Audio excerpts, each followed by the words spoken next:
Good afternoon, students. Good afternoon, ma'am. Okay, very good afternoon. How's your holidays?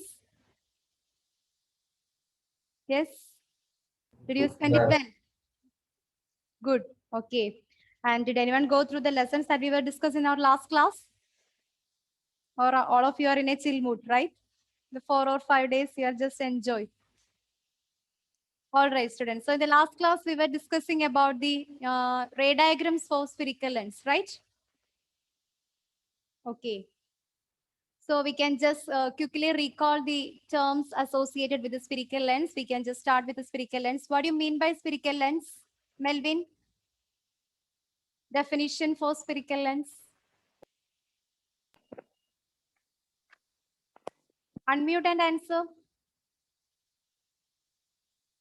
Vishnupriya, spherical lens. Yes, definition. Transparent material medium that is bounded by a spherical surface. Yes, very good. Very good, Melvin. It is a transparent material medium that is bounded by two surfaces. Very good. And Mary, what are the two types of spherical lens? Convex and concave.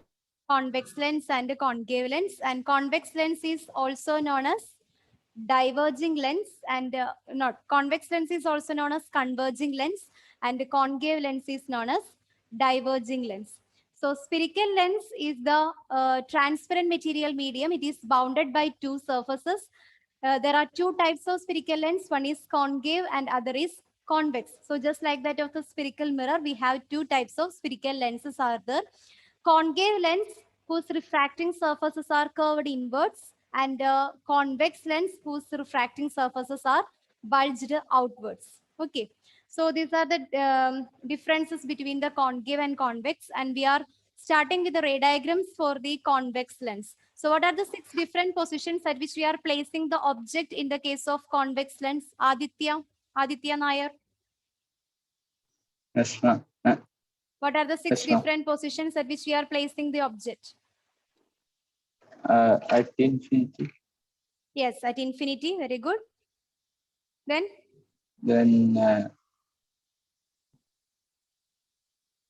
Beyond.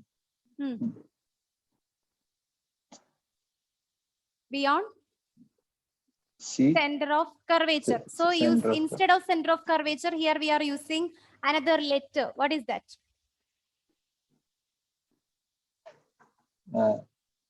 Here we have two center of curvatures are there.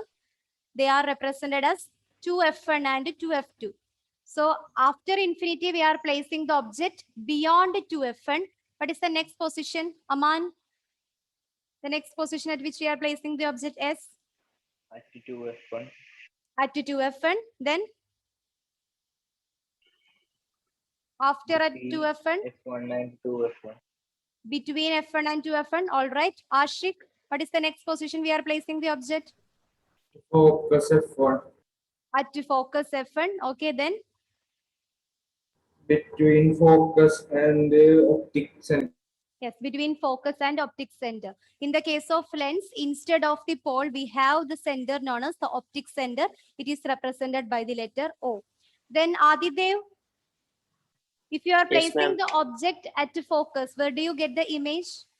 At infinity. At infinity, very good. Then Prajot, if you are placing the object at infinity, where do you get the image?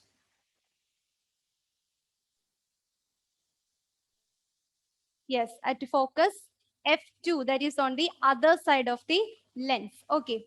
Then Nirubama, all of you please switch on your video. Can you recall the first rule to draw the ray diagram? Nirubama.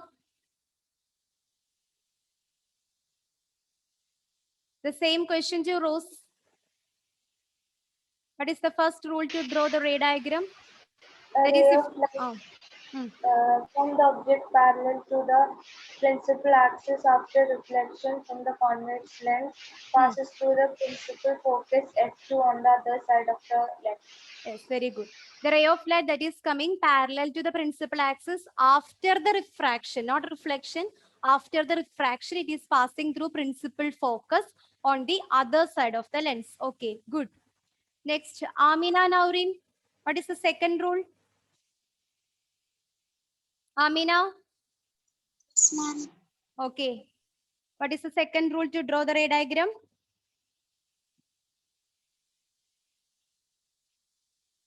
Ma'am, I wasn't there last class.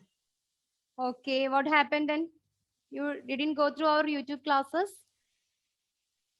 Hey, Ma'am, Steve. What is the second rule?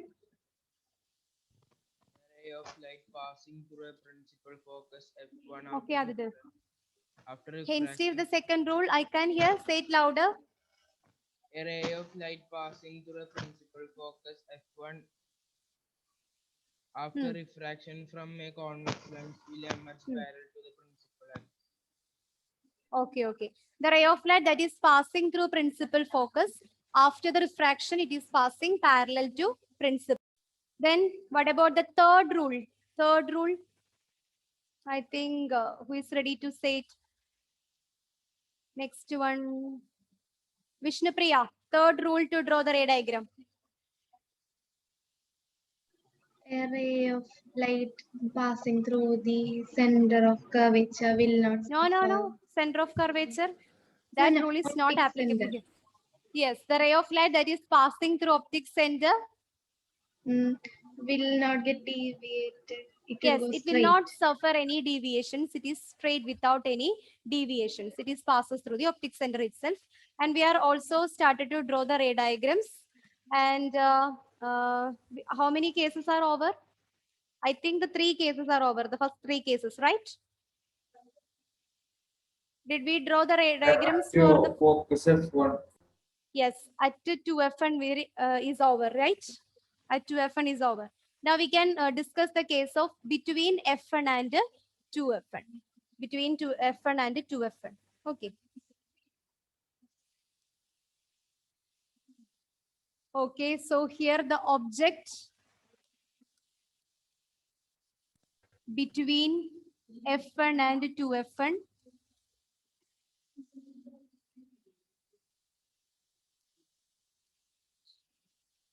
Now, in order to draw the ray diagrams, we need to consider the convex lens.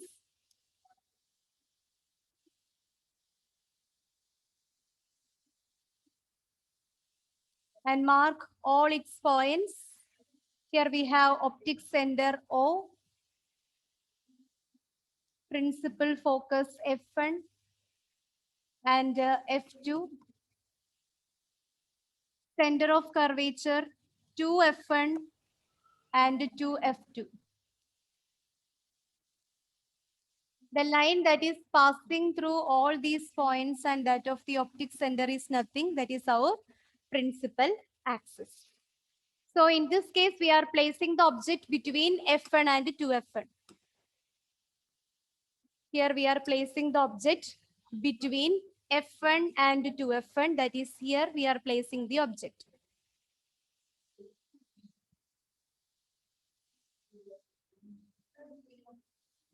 This is our place at which we are placing the object. Now, in order to complete the ray diagrams, we need at least 2 rays to complete it. So the ray of light that is coming parallel to principal axis. The ray of light that is coming parallel to principal axis. After the refraction, what happens to this ray of light? Quickly recall the rules. Passes through F2. Yes, it is passes through principal focus on the other side of the lens. The ray of light that is coming parallel to principal axis.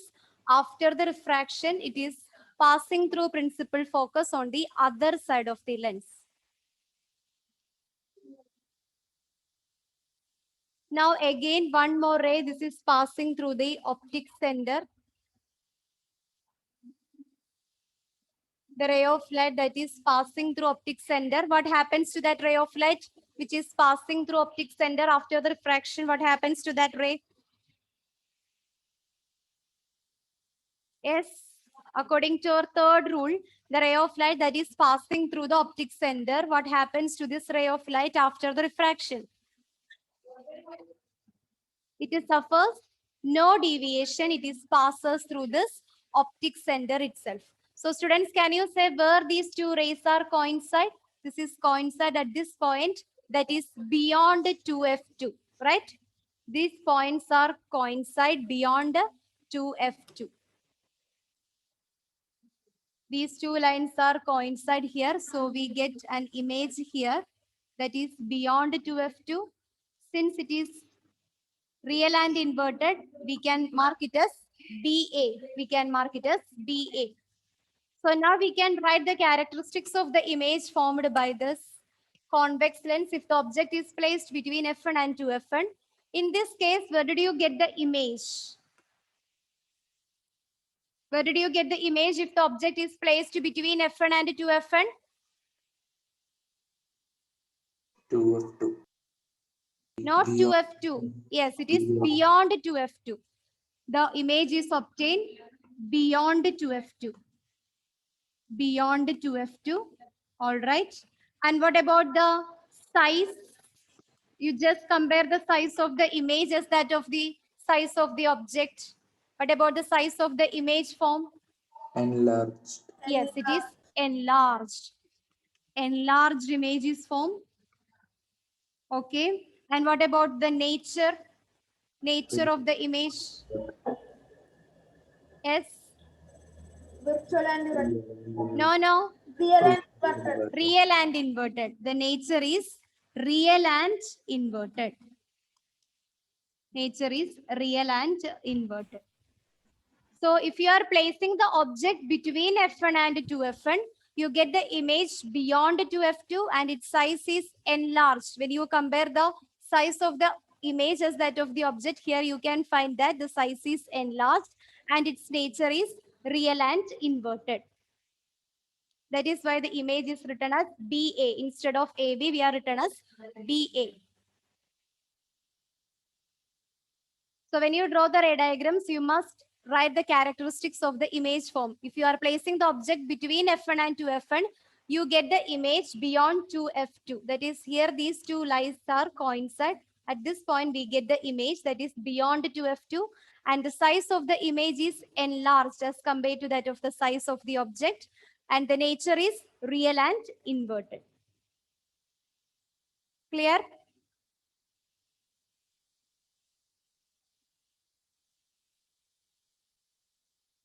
Okay. Can we go to the next case? What about the next case where we are placing S? Finish? Yes, ma'am. Okay.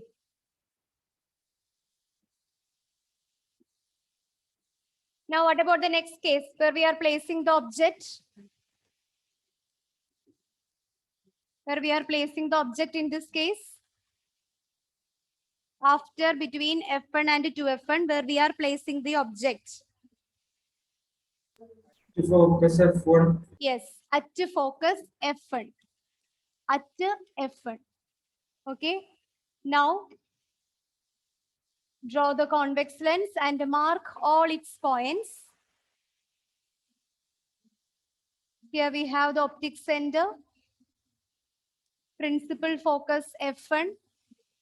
Here we have two principal focuses are there, F1 and F2, and two center of curvatures represented by 2F1 and 2F2.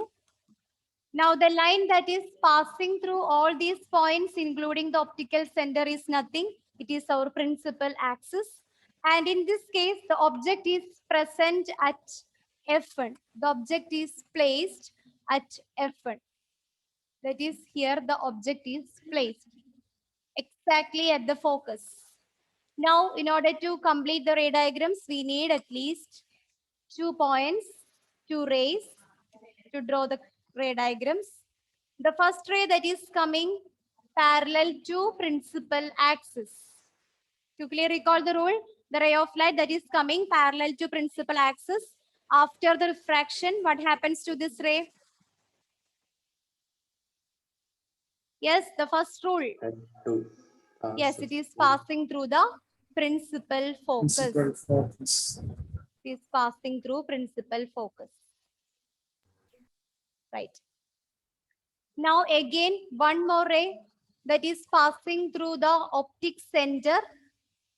After the refraction, it does not suffers any deviation, that is passes through this optic center itself. And students, in this case, can you recall where did you get the image? If the object is placed at focus F1, where did you get the image? Yes, the image is obtained at infinity. So we don't know where this image is formed or where these two lines are going to coincide. So we are representing it with the help of some dotted lines. So this dotted line is represents the image is formed at infinity. The image is formed at infinity. Okay. So the object is at F1. In that case, we get the image. Image is formed at infinity. Image is formed at infinity. What about the size of the image in this case? In this case, the object is placed exactly at the focus. Then what about the size of the image? Yes, it is highly enlarged. It is highly enlarged. Highly enlarged. And what about the nature? Nature of the image? Real and inverted. Yes, very good. It is real and inverted. Nature is real and inverted.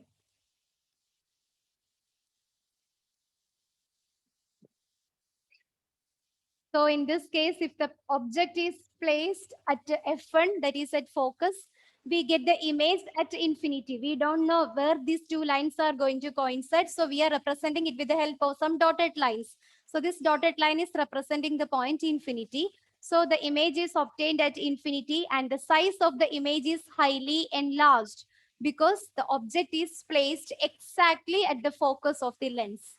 Then the nature of the image is formed real and inverted in nature.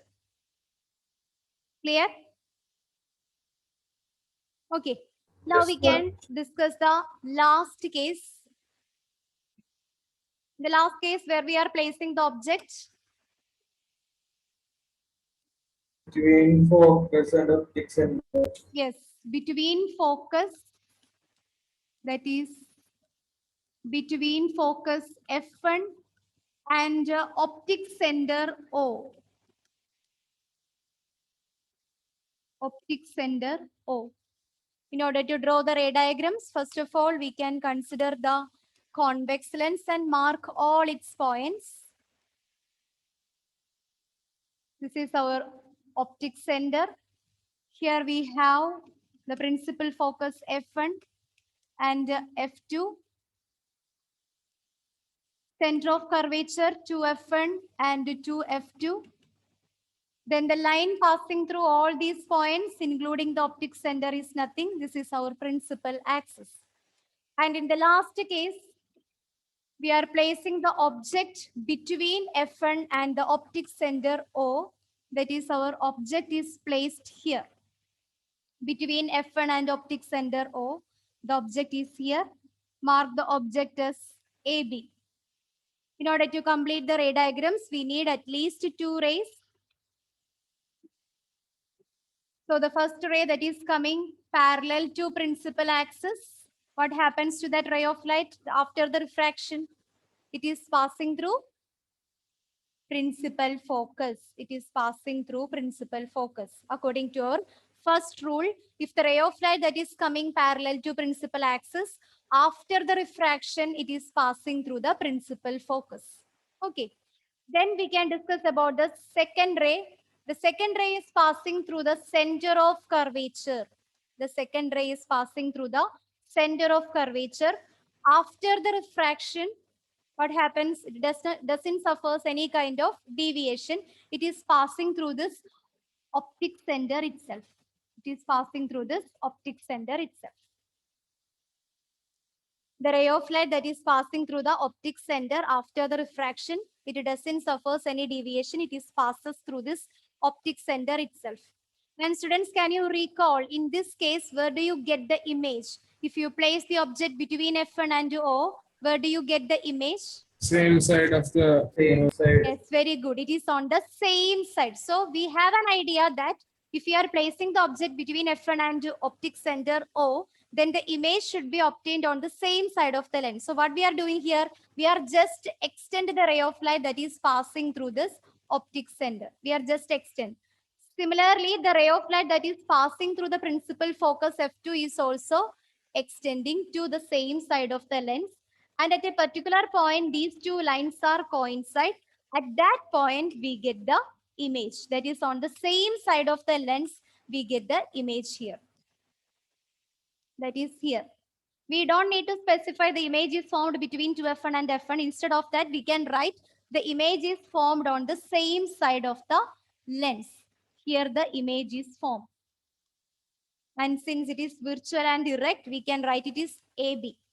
Okay. Now we can write the characteristics of the image formed by the convex lens in this case. So in this case, where do you get the image? If you place the object between F1 and the optic center O, where do you get the image? On the same side of Same Yes, it is side. on the same side of the lens. We get the image on the same side of the lens. And what about the size? Compare the size of the image. Yes, it is enlarged. When we compare the size of the object, the size of the image formed is enlarged. So the size is enlarged. And what about its the nature? Nature of the Virtual and image? direct. Yes, it is virtual and direct. We get an upright image in this case. Virtual and erect. Okay, virtual and erect image is obtained. So this is our last case. In the case of convex lens, we have 6 different cases are there at which we can place the object. That is at infinity, beyond 2F1, at 2F1, between 2F1 and F1, at F1, between F1 and O. So here we are discussing the last case, that is between F1 and O. If you are placing the object between F1 and O, you get the image on the same side of the lens, and it is an enlarged image, and it is virtual and direct in its nature.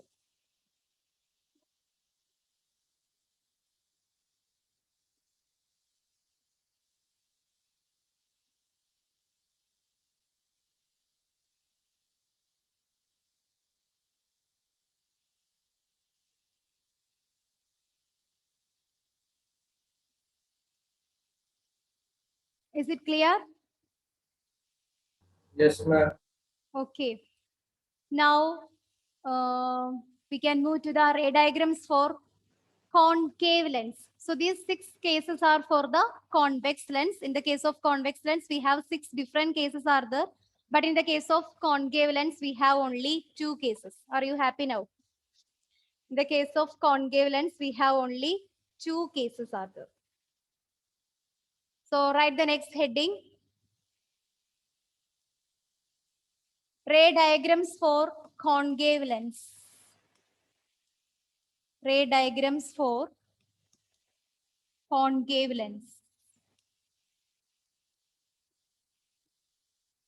And how we are representing the concave lens? Convex lens is the refracting surface is bulged outwards. In the case of concave lens, the refracting surfaces are curved inwards. It is curved inwards. Okay, so this is the ray diagram. We are going to study the ray diagrams for concave lens. This is the representation of a concave lens. Here also we need to study the table for the concave lens, and the 3 rules are there. The rules are same. So here in the case of concave lens, we are only need to study the 2 cases. The first case, the object is placed at infinity.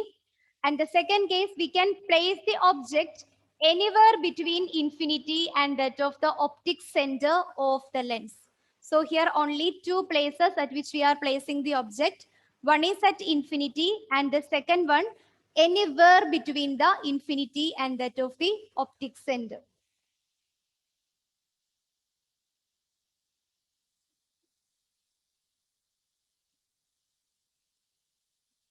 So these are the 2 positions at which we are placing the object. So we can mark all the points. This is our optic center. Here also we have two principal focus, F1 and F2, two center of curvatures, two F1 and two F2. And the line that is passing through all these points is nothing. It is our principal axis.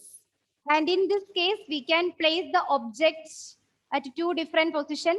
One is at infinity. Here we can place the object.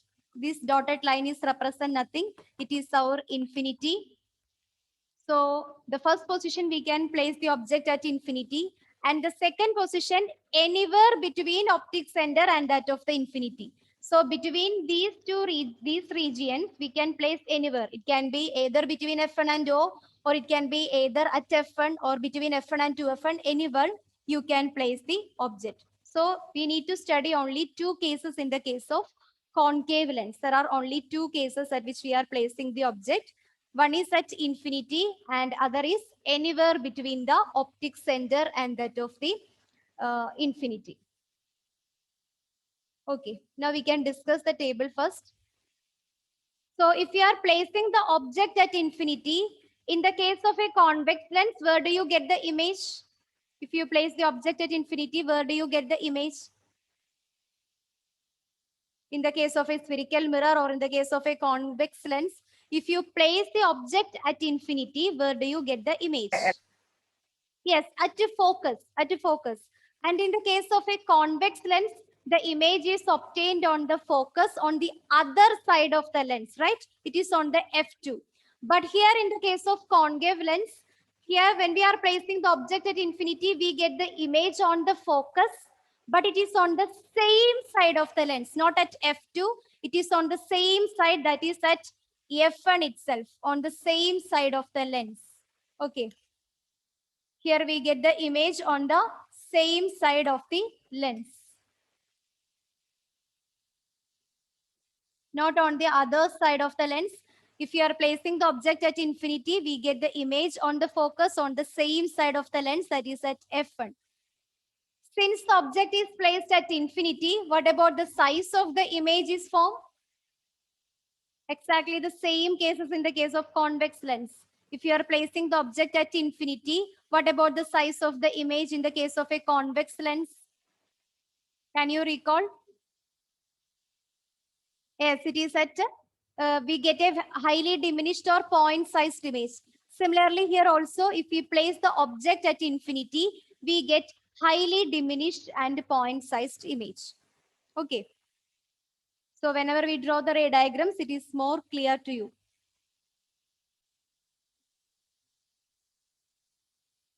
And what about the nature of the image form? It is virtual and direct in nature, because here in this case, the image is formed on the same side of the lens. That is why the image formed is virtual and direct in nature. In the second case, we are placing the object anywhere between infinity and that of the optic center O of the lens. In that case, we get the image between the focus F1 and the optical center O. Here also the image formed is diminished in nature, small in size. By this term diminished, we are mean it is small size. Small sized object is small sized image is obtained. And what about the nature of the image? Here also the image is obtained on the same side of the lens. Hence the image formed will be virtual and erect in nature. Hence it will be formed virtual and erect in nature. So this is the table for image formation by concave lens. Okay, here we have only two cases. The object can be placed at infinity or it can be placed between infinity and optic center of the lens. If you place the object at infinity, you get the image on focus F1 and the size of the image is highly diminished or it is point sized and its nature is virtual and erect. Meghna, what about the second case where we are placing the object in the second case?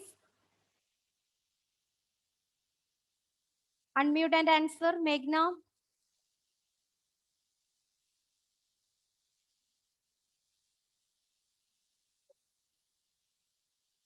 Yes, Ashik. Yes, ma'am. What is the second case? We are placing the object Between infinity and optic center. between infinity and optic center. Then Vishnu, if you are placing the object between infinity and optic center, where do you get the image in that case? Vishnu, Surya, all of you please switch on your video. Bhadra, if you place the object between infinity and optic center of the lens, then where do you get the image? Between focus F1 and optical center. Between focus F1 and optical center. And what about the size of the image form? Diminished. Diminished. Fia, what about the nature of the image? Fia, Virtual and erect. virtual and erect in nature. So this is the table for the concave lens. Now we can discuss the rules. Here also we have considered 3 rules to draw the ray diagram. So we can discuss that rules here now. So in order to draw the ray diagrams, first of all, we can consider the concave lens and mark all the points of concave lens. Here we have an optical center.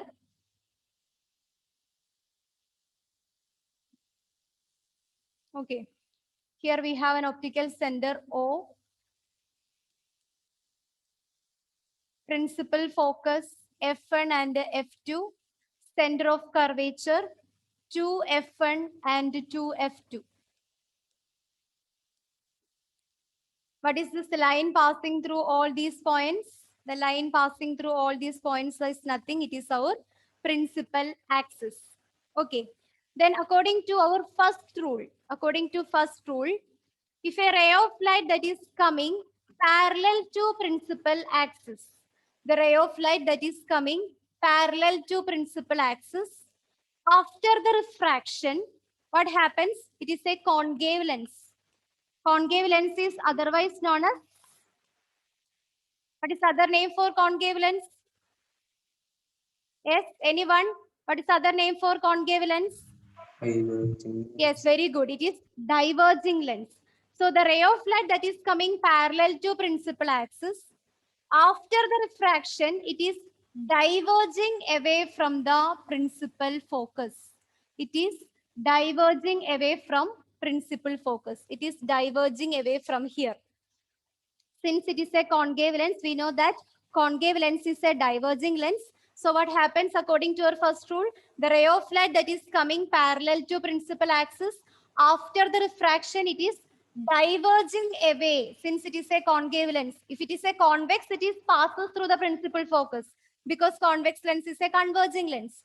But concave lens is a diverging lens. That's why the ray of light that is coming parallel to principal axis after the refraction, it is diverges away from a particular point, that is from the principal focus F2 of the concave lens. This is the first rule.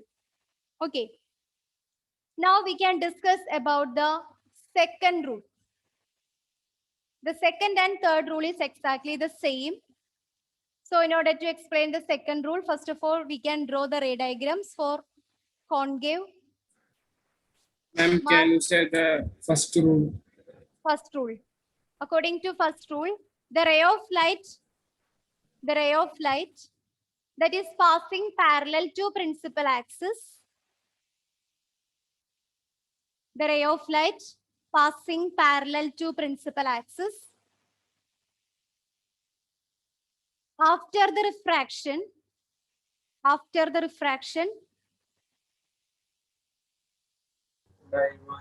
diverges, very good, diverges away from the principal focus.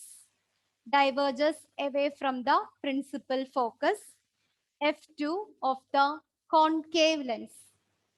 The ray of light that is coming parallel to principal axis, after the refraction, it diverges away from the principal focus F2 of the concave lens.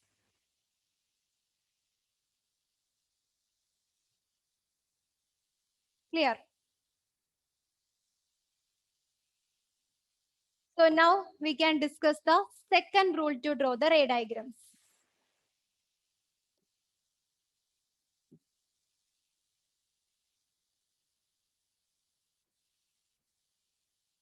So in order to explain the second rule, we consider the concave lens and mark all its points: optic center, principal focus F1 and F2, center of curvature 2F1 and 2F2.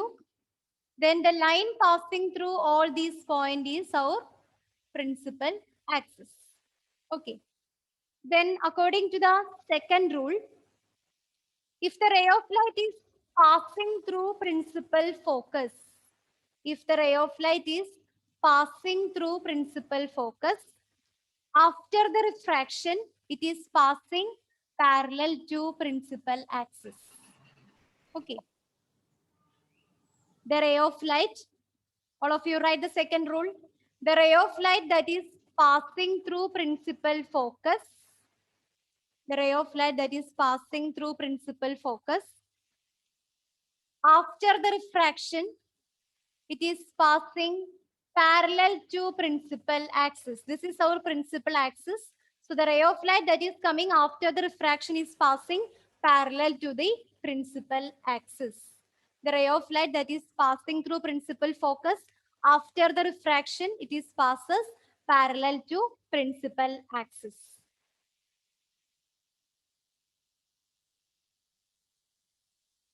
Clear? The rule is exactly the same as in the case of the convex lens. Okay. Now we can discuss about the third rule.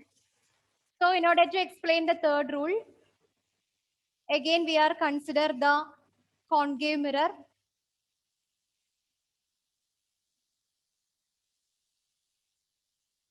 And mark all the points. Here we have focus F1 and F2 and center of curvature 2F1 and 2F2. The third rule is simple. If the ray of light is passing through optic center, what happens to this ray of light after the refraction? Can you recall? If the ray of light is passing through the optic center after the refraction, what happens to this ray of light?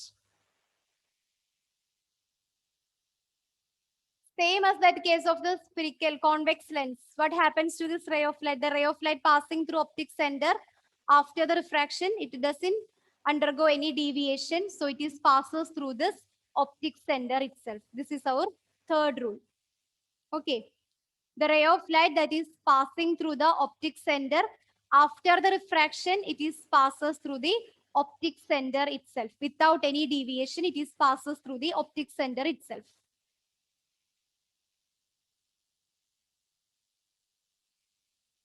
Clear? So these are the three rules and the table you must study before drawing the ray diagrams. These three rules are clear for you? And can you repeat second and third rule? The second and third rule. Okay. Write the second rule. Second rule. The ray of light that is passing through principal focus. The ray of light passing through principal focus. The ray of light passing through principal focus. After the refraction,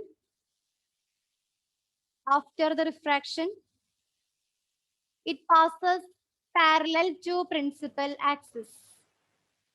The ray of light passing through principal focus. After the refraction, it is passing parallel to principal axis.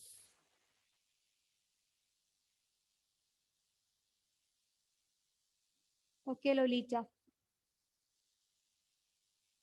The ray of light that is passes through principal focus, after the refraction, it is passes parallel to the principal axis.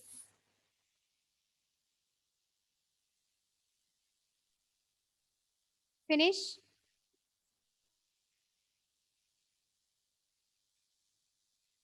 Now we can discuss the third rule. Third rule. All of you write the third rule. If the ray of light is passing through optic center, if the ray of light is passing through optic center,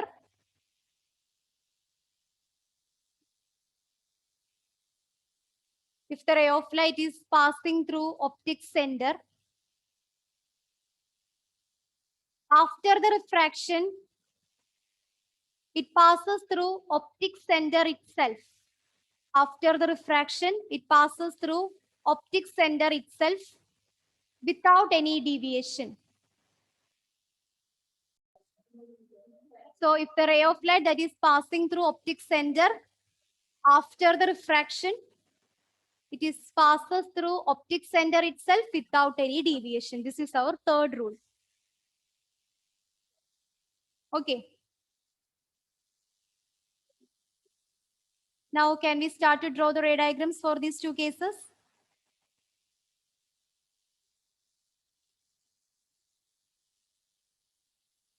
Is it finished?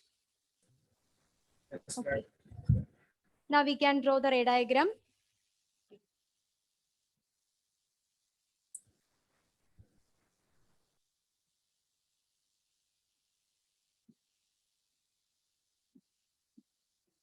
What is the first case where we are placing the object?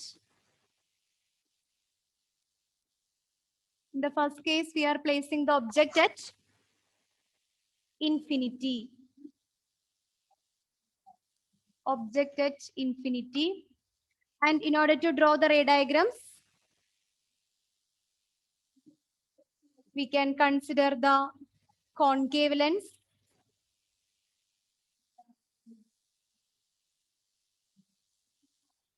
mark all the points, optic center, principal focus F1 and F2, center of curvature 2F1 and 2F2. In the first case, the object is placed at infinity. So suppose the object is placed at infinity. That is here. You just imagine if the object is placed at infinity, what happens?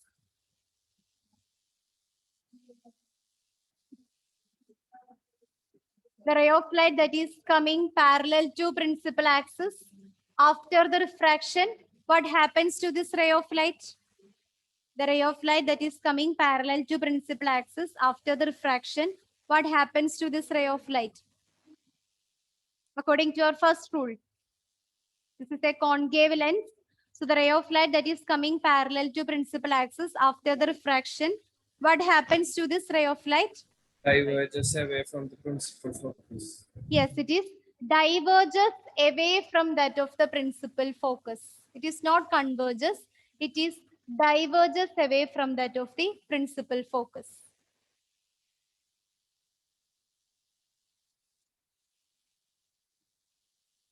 Here also another ray of light is coming parallel to principal axis. After the refraction, it is also diverges away from the principal focus. It is not converges to the principal focus. Instead of that, it is diverges away from that of the principal focus.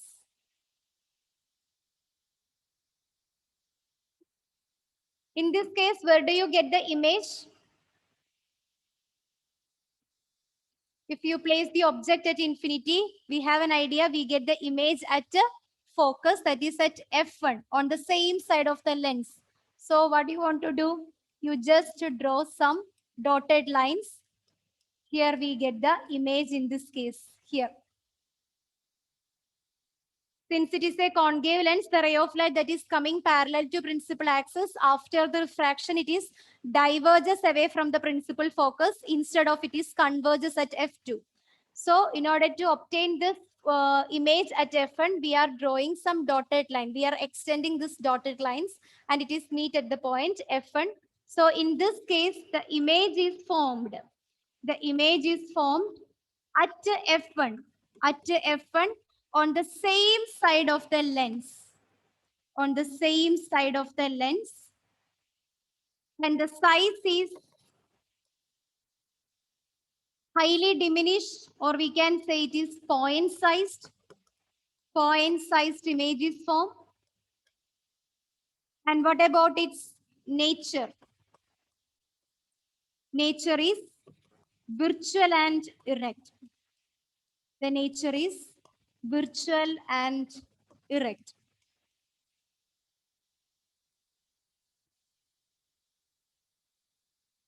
This is for the first case. That is, in the case of a concave lens, if you place the object at infinity, we get the image at F1, and the size of the image is point sized, and its nature is virtual and erect in nature.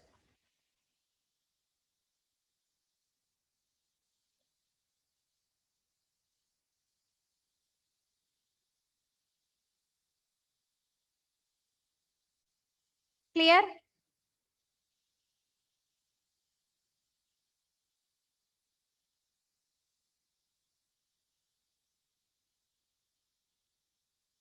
Now we can discuss about the second case. The second case.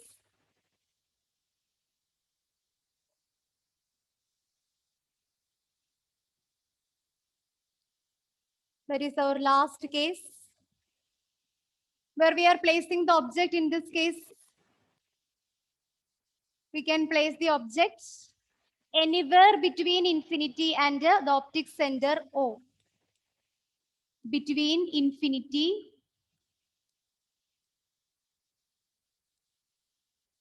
and optic center O.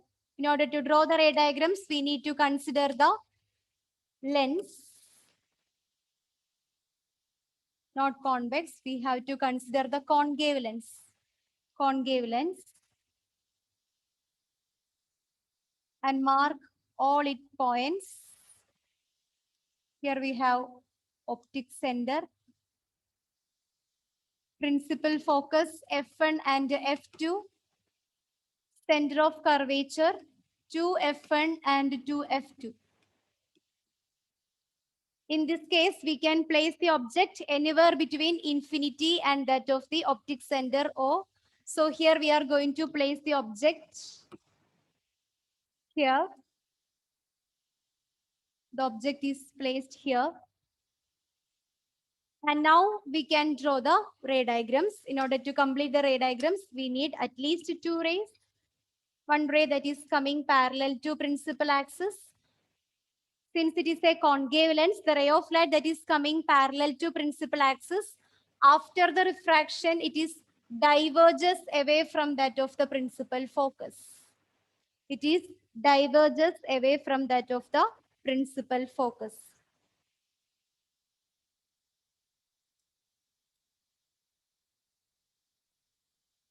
And the second ray that is passing through optic center, after the refraction, it is passes through this optic center without any deviation according to our third rule. So here we have an idea. We need to get the image between F1 and O. So in order to obtain the image, we just extend this ray of light. So this is meet at this point. So here we get the image here. That is why I am asked you to study the table. Then only we have an idea where do we get the image if you place the object between infinity and the optic center O. If you place the object between infinity and optic center O, you get the image between the optic center and that of the F1, that is here.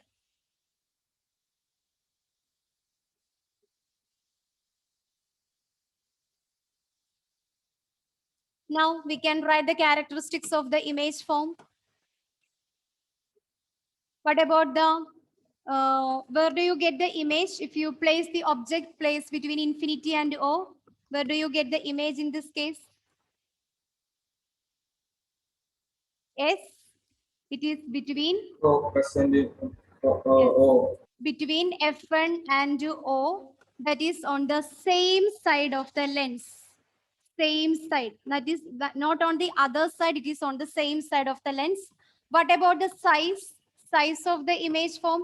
Compare the size of the image as that of the object as? Yes, it is diminished, right? It is diminished. Very good.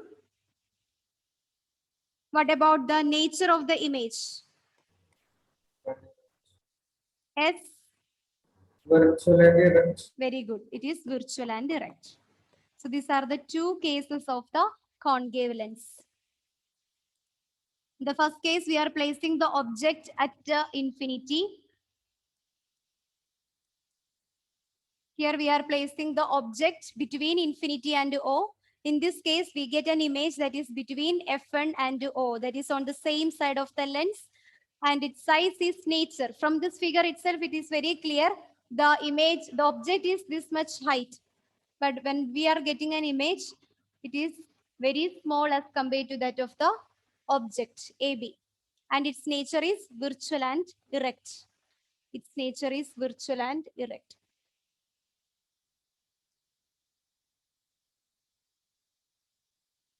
Clear? Yes, ma'am. Okay. So with this, we can wind up today's class. Okay, all right. Thank you all. Bye. Bye-bye.